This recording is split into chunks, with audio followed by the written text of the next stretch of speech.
ज्ञान तो साधन है। Knowledge is the medium. ज्ञान साधन से आत्मा जितनी ज्ञानी होगी उतना परमात्मा के स्वरूप को ज्ञाता होने के कारण Through the medium of knowledge, the more the soul becomes knowledgeable, because of being a knower, जानकारी होने के कारण वो परमात्मा को ज्यादा याद करेगी। because of having the information of the form of the Supreme Soul, it will remember the Supreme Soul more. ज्यादा याद करेगा तो पाप कर्म जास्ती भस्म होंगे। If it remembers more, the sins will be burnt to ashes more.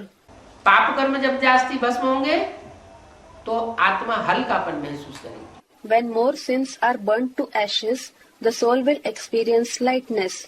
लेकिन ये भी है कि अगर पाप कर्म कर लिया तो 100 गुना बोझ भी चढ़ता है।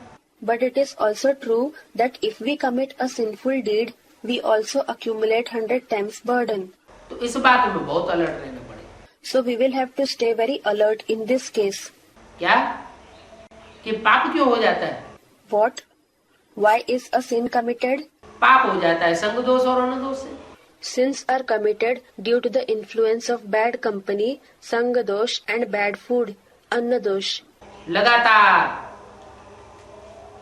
अन्न दोष से बचे रहे We save ourselves continuously from the influence of bad food, और बीच में कहीं कोई ऐसा हो जाता है कि अन्न दोष में चक्री में आ गए and at some occasion in between, it so happens that we come under the influence of bad food, तो वहीं से बुद्धि खराब होने लगी। so the intellect begins to be spoiled from that very time. अन्न जो है बुद्धि को नष्ट करता है। That food spoils the intellect. दोष को बहुत जल्दी पकड़ता है। It comes under bad influence very quickly. जैसे संग दोष को पकड़ता है वैसे अन्न भी दोष को पकड़ता है। Just like the company comes under bad influences, food also comes under bad influences. इसलिए जितना कायदा उतना फायदा। Hence, the more we follow rules, the more we will be benefited. अपनी आत्मा के शक्ति को भी देखना पड़ता है। We have to check the power of our soul too. कोई में आत्मा की शक्ति है If someone has power in the soul, कि वो किसी के साथ है उसका कल्याण करने के लिए थोड़े समय के लिए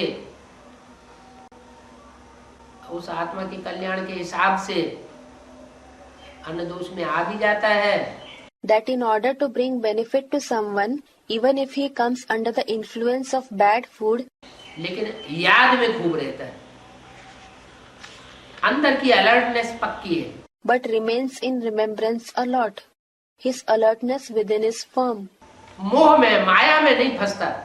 He doesn't entangle himself in attachment, in Maya. उन आत्माओं के अटैचमेंट में नहीं आता।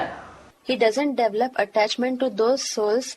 ऊपर ऊपर से व्यवहार करता है तो बच जाता है। He deals with them superficially, then he is saved. अगर अटैचमेंट में आ गया If he developed attachment, और अन्न दोष भी कर लिया, संग में भी आ गया, if he came under the influence of bad food, as well as came in the influence of bad company too, तो नहीं बच सकता। he cannot be saved.